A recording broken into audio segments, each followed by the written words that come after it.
New Sales, Simplified by Mike Weinberg. Picture yourself in the most jaw-dropping boardroom you've ever laid eyes on. There's this enormous polished wood table that could seat 60 people, and you're perched at it, heart racing. This is it.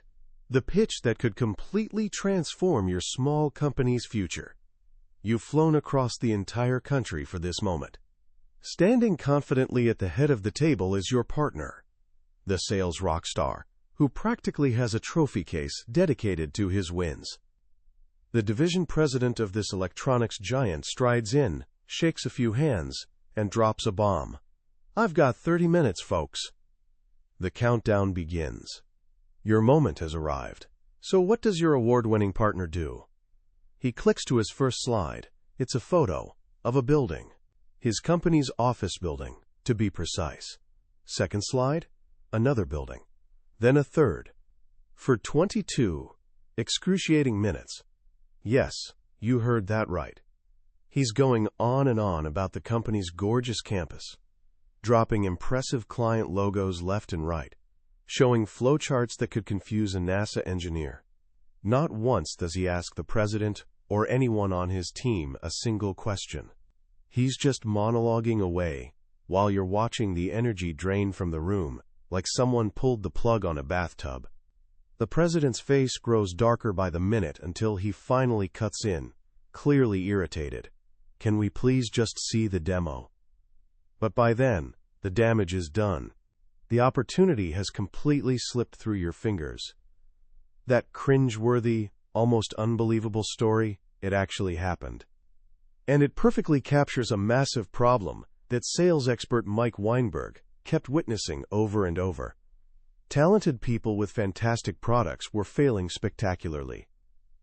Not because what they were selling was garbage, but because they'd completely forgotten how to actually sell. They'd mixed up presenting with selling, turned something straightforward into something complicated and awkward, and made it all about themselves instead of the customer. In his game-changing book, New Sales, Simplified, Weinberg rips away the curtain on all this confusion. This isn't some theoretical manifesto written by someone who's never been in the trenches. This is a battle-tested field guide, forged through 20 years of real-world victories, that strips the entire process of finding and winning new customers down to its essentials. It's getting back to the timeless fundamentals that actually produce results. Today, I'm going to walk you through those fundamentals. By the time we're done, you'll have a straightforward 3-part framework that demystifies the whole art of bringing in new business. You'll understand exactly why most salespeople crash and burn, and more importantly, you'll have the actual tools to make sure you're not one of them. This isn't just about memorizing techniques. It's about building such deep confidence that prospecting stops being this terrifying thing and becomes what it really is, a chance to solve real problems and deliver genuine value. So what went so horribly wrong in that boardroom? And why do so many of us, even if we're not in formal sales roles, get that sinking feeling in our stomachs when we think about selling something, whether it's an idea, a project, or even ourselves? Mike Weinberg's answer is that we've turned sales into this unnecessarily complex beast. Strip it down to its core, he says, and sales is actually simple. People have problems. You might have solutions. Your job is to connect with them and figure out if what you've got can genuinely help. That's the whole ballgame. But if it's so straightforward, why are people struggling so much? He points to several culprits. For starters, during those economic boom times, business just kind of fell into people's laps. Salespeople could earn great money by being friendly and reactive, basically just managing the accounts that already existed. They never had to learn the art of hunting for new business. Then when the economy turned south, they were completely lost. They had no process, no playbook. Then there was this wave of new theories, the Sales 2.0 movement, proclaiming that all the old methods were dead and buried. Gurus announced that cold calling was a waste of time, and you should just wait around for buyers to find you through social media and inbound marketing. This was music to the ears of passive, reluctant salespeople. It was like handing a giant chocolate cake to someone who's supposed to be on a diet. It gave them permission to avoid the hard, uncomfortable, but absolutely necessary work. And maybe most damaging of all, the mentors vanished. Those wise, experienced sales managers who used to ride along with you, coaching you before and after every single meeting, they got replaced by people buried in spreadsheets and drowning in customer relationship management data. An entire generation of salespeople never learned the basics. This created the perfect storm of confusion and fear. From watching all this, Weinberg identified what he playfully calls the not-so-sweet 16 inches, 16 reasons salespeople fail at finding new business. We don't need to examine all of them, but a few are traps that nearly everyone stumbles into. There's the salesperson who becomes a prisoner of hope. They've got one or two big deals brewing in their pipeline, and they're so convinced these will close that they stop doing everything else. They spend entire days worrying and wondering instead of filling their pipeline with fresh opportunities. Their pipeline starts getting moldy, and when those big deals inevitably stall out, they've got nothing left. Then there's the comfortable trap of babysitting existing accounts. This feels productive. It's easy talking to people you already know. Answering their emails and solving their little problems makes you feel useful, even needed. But while you're being the world's greatest customer service rep, you're bringing in exactly zero new business. You've confused being busy with being effective. But the biggest reason for failure, the one lurking beneath almost all the others, is not being able to tell a compelling story. When you ask most salespeople what they do, they launch into this yawn-inducing, self-centered speech about their company, their products, and their processes. They completely fail what Weinberg calls the so what test. For every statement they make, "We've been in business for 29 years," the prospect is thinking, "So what? What's in this for me?" Faced with all this widespread failure, Weinberg didn't invent some shiny new complicated system. He did the opposite. He went back to the simple, proven framework he'd used throughout his career to become a top performer. He calls it the new sales driver, and it's the beating heart of the entire book. It has just 3 steps. 1. Select targets. 2. Create and deploy weapons. 3. Plan and execute the attack. That's it. He boldly declares that if a salesperson isn't successfully bringing in new business, you can always trace the failure back to a breakdown in one of these 3 areas. Let's unpack them, because this simple framework is your roadmap out of the confusion. Part 1. Select your targets. Imagine a general preparing for battle. Would he just send his troops wandering randomly across the countryside, hoping they accidentally stumble upon the enemy? Of course not. That would be ridiculous and wasteful. The very first thing he does is strategically decide where to fight. He selects his targets. Weinberg says that in sales, this is one of the rare, truly strategic things we do. Most of our day is about execution, making calls, running meetings. But choosing targets is a precious opportunity to step back and think strategically. Yet most salespeople operate without any clear target list. They wander aimlessly, reacting to whatever floats by, which usually means they show up late to opportunities where a competitor has already been shaping the conversation for months. A proper target list needs 4 qualities. It must be finite, focused, written, and workable. Finite means it's not some massive industry directory. It's a specific number of accounts you can realistically go after. Successful hunters lock onto a finite list and work it methodically. They get noticed because they keep showing up. They don't just take one shot and disappear when they miss. Focused means you're not trying to sell to everyone under the sun. The best periods of success come from laser focus. Find a type of customer or a specific industry where you've got a high probability of winning, and dominate it.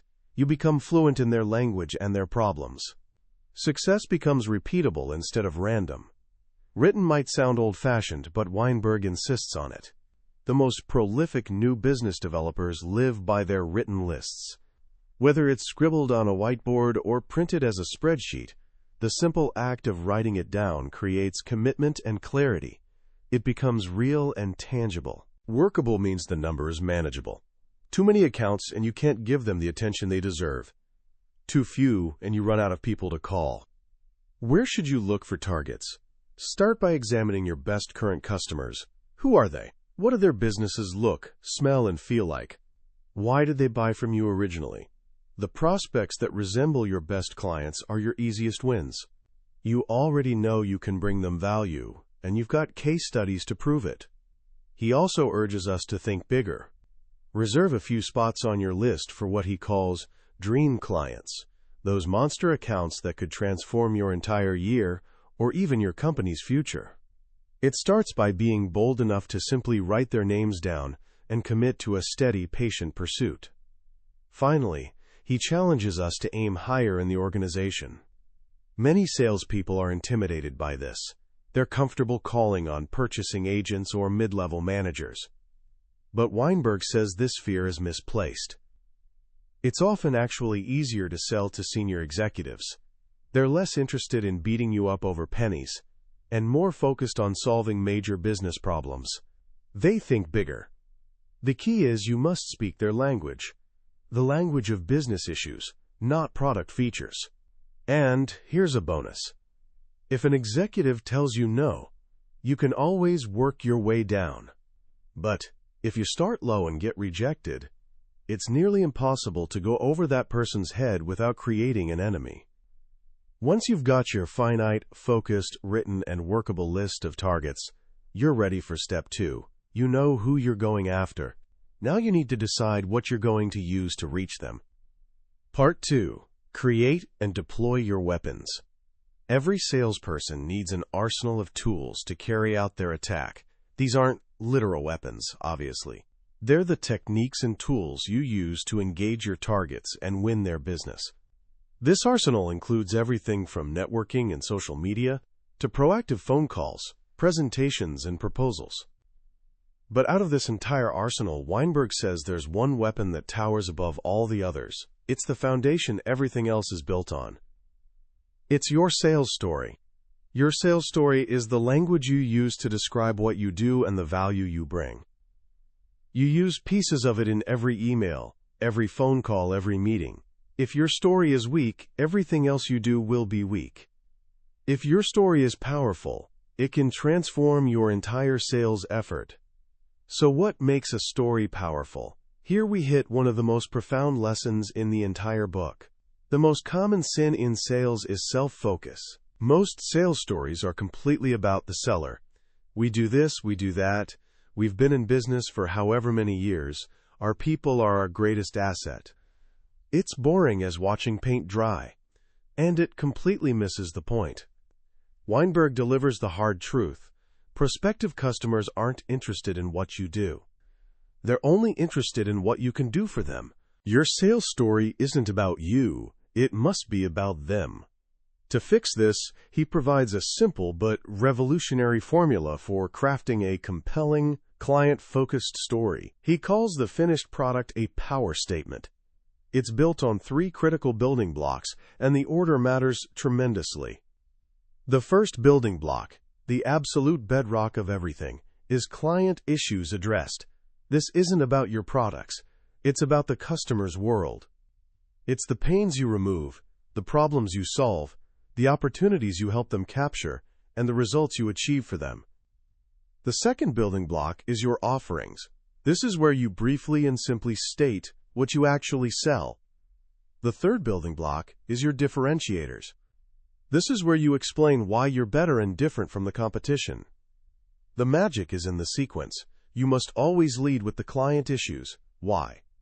Because that's where the power lives. When you lead with what you do, your offerings, the buyer immediately thinks, I already have one of those, and tunes out. When you lead with how great you are, your differentiators, you sound like a self-absorbed braggart who loves the sound of their own voice. But when you lead with the issues, pains, and problems that are already on their mind, they listen. You draw them in. You immediately position yourself not as someone trying to push a product, but as an expert and a problem solver. Here's how the power statement structure works in practice.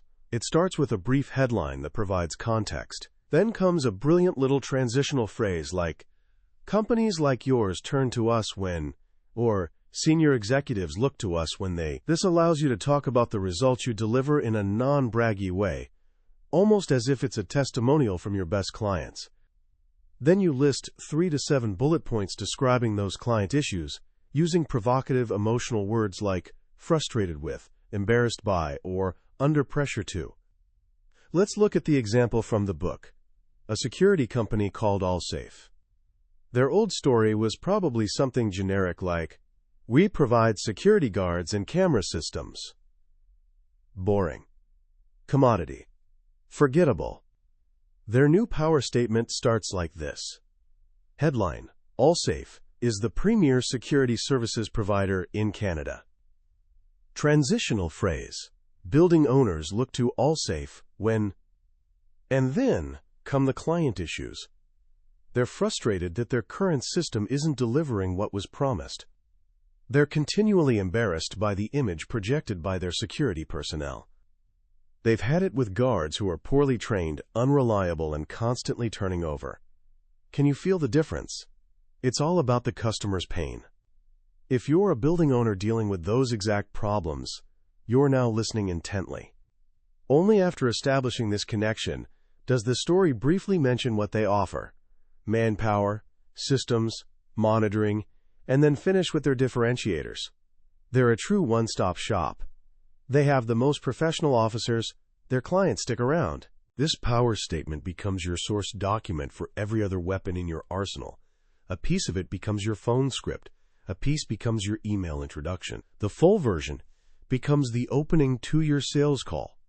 With this powerful story in hand, you're now ready to use 2 other critical weapons: the proactive telephone call and the face-to-face sales call. Let's start with the phone. Weinberg hates the term cold call. It creates an immediate negative reaction. He renames it the proactive telephone call. And he's adamant that despite what all the gurus say, the phone is still the most effective weapon for getting a face-to-face meeting. The key to phone success starts with your mindset. You're not some annoying telemarketer bothering someone during dinner. You're an important business person, calling a strategically selected target because you genuinely believe you can help them. This belief changes everything, especially your voice tone. You need to lose that cheesy sales voice and sound like a normal, comfortable, confident peer. He offers a simple structure for the call. The objective for an outside salesperson isn't to sell, isn't even to qualify. It's to do one thing: get the meeting. That's it. Don't overqualify on the phone. You put them on your target list for a reason. Your job is to get in front of them. The call begins with a simple, disarming opener like, "Hi Fred, it's Mike Weinberg, let me steal a minute." It's human, it acknowledges the interruption, and it's refreshingly different from the pathetic, "Did I catch you at a good time?" which just invites them to say no. Then you deliver a mini version of your power statement, just 2 client issues, and maybe 1 differentiator, and then you stop talking. You've served the appetizer. Now you ask for the meeting. Here's the secret: be prepared to ask 3 times. The prospect is programmed to say no the first time. It's a reflex, like pulling your hand away from a hot stove. Most salespeople hear that first no, say, "Okay, thank you for your time," and hang up. They failed. You have to gently, but firmly push past that initial resistance. To do this, Weinberg gives us 3 magic words to use: visit, fit, and value. Instead of asking for a meeting, ask to visit. It's warmer and less formal. Frame the purpose as determining if you're a fit to help them. It's non-threatening and shows you aren't desperate. And promise them they'll get value from your time together, even if you don't end up being a fit. A third ask might sound like this: "Judy, I understand you're happy with your current provider. Visit with me anyway. I promise you'll get value and ideas from our time together, even if we end up not being a fit to help you." More often than not, he says, it's on that third ask that the prospect finally relents and invites you in. Once you've secured that meeting, you've reached what he calls the pinnacle of what we do, the face-to-face sales call. And this is where most salespeople completely blow it. They show up and throw up. They launch into a monologue, a presentation, a demo, vomiting information, all over the prospect. Weinberg insists that you must take command. Think of yourself as the pilot in command of an airplane. You have a flight plan. You wouldn't just take off and wing it. A winning sales call has a logical sequence of phases. Phase 1. Build rapport and identify the buyer's style. This isn't about making cheesy comments about the fish mounted on their wall. It's about making a human connection and, more importantly, getting a read on who you're dealing with. Are they a fast-talking driver type, a quiet, analytical person, a friendly, relational soul? Your goal is to slightly adapt your style to match theirs. Phase 2. Share the agenda and set up the call. This is the most important phase, and almost nobody does it well. You lay out your plan for the meeting. It sounds something like this. Ron, thanks for your time. Here's what I'd like to do. I'll take just 2 or 3 minutes to share a bit about the issues we solve for clients like you. Then I'd like to turn the tables and ask you questions to understand your situation. After that, we can determine together if there's a fit for us to talk about a next step. That's what I was hoping to do. What were you hoping to get from our time today? This one move accomplishes 3 things. It differentiates you as a true professional. It gives the buyer a roadmap so they feel comfortable. And it signals that you expect a dialogue, not a monologue. Phase 3. Deliver your power statement. Now you deliver the full 3-minute version of your story. You're not using a projector with 50 slides. You're having a conversation. You watch their reactions as you go through the client issues, looking for a wince or a nod that tells you you've hit a nerve. Phase 4. Ask probing questions. This is the discovery phase. You've earned the right to ask questions. Weinberg quotes his old boss, the founder of Slim Fast, who once told a sales manager after a meeting, "God gave you 2 ears and 1 mouth for a reason, and that's the % you should use them." When you're talking, you aren't learning. Your job now is to listen deeply. You convert the client issues from your power statement into open-ended questions. And when you find a scab, you gently pick at it. You dig deeper to understand the true consequences of their problems. Phase 5. Sell. Now, and only now, do you tailor your pitch. You've done the discovery. You know what matters to them. You can now connect your offerings directly to their pain, using their own words echoed back to them. Phase 6. Determine fit and seek out objections. You gently ask, "Based on our conversation, it looks like we might be a fit to help you. What do you think?" You need to hear what's really on their mind and actively hunt for objections. The best time to hear about their concerns is right now, face to face, not after you've spent 10 hours crafting a proposal. Phase 7. Define and schedule the next step. You never, ever leave a meeting without a clearly defined, agreed upon, and scheduled next step. If you walk out without it, no matter how good you feel about the conversation, the call was a failure. This structured approach prevents the buyer's natural defensive reflex. Because you're not acting like a typical salesperson, their shield stays down. You've transformed what's usually an adversarial encounter into a collaborative conversation. You have your targets, you have your weapons. Now there's only one thing left to do. Part 3. Plan and execute the attack. Here we arrive at the simplest, yet hardest, part of the entire process. It's where most salespeople fail. It's the execution. Weinberg shares an observation that's profoundly true. No one defaults to prospecting. No one. It never just happens. You don't find a random free half hour in your day and think, "Hey, what a perfect time to make some proactive calls." The opposite happens. Life floods in. Urgent customer service fires, internal meetings that accomplish nothing, personal distractions, they all fill our days. And the first activity to get shoved aside? The proactive work of finding new business. The desire to prospect isn't enough. The only way to ensure it actually gets done is through a discipline he calls time blocking. Time blocking is the simple act of making non-negotiable appointments with yourself on your calendar for high-priority activities. Since prospecting will never feel urgent, You must make it important. You decide how much time you need to dedicate to new business development, and you schedule it in 90-minute or 2-hour blocks throughout your week. And you treat this time as sacred, as important as a meeting with your biggest client or your CEO. You shut off your email notifications. You put your phone on Do Not Disturb. For those 2 hours, you're in outbound mode only. You're launching your weapons at your targets. This dedication to activity is crucial because, as much as we hate to admit it, sales is a numbers game. The math works every time. More activity at the top of the funnel leads to more results at the bottom. By tracking your conversion rates, how many calls it takes to get a meeting, how many meetings to get a proposal, how many proposals to win a deal, you can work backward to figure out exactly how much activity you need to hit your goals. You can't always control the result, but you can always control your activity. To tie this all together, he advocates for writing a simple, one-page individual business plan each year. This isn't some complex corporate document that takes a week to create. It's your personal roadmap.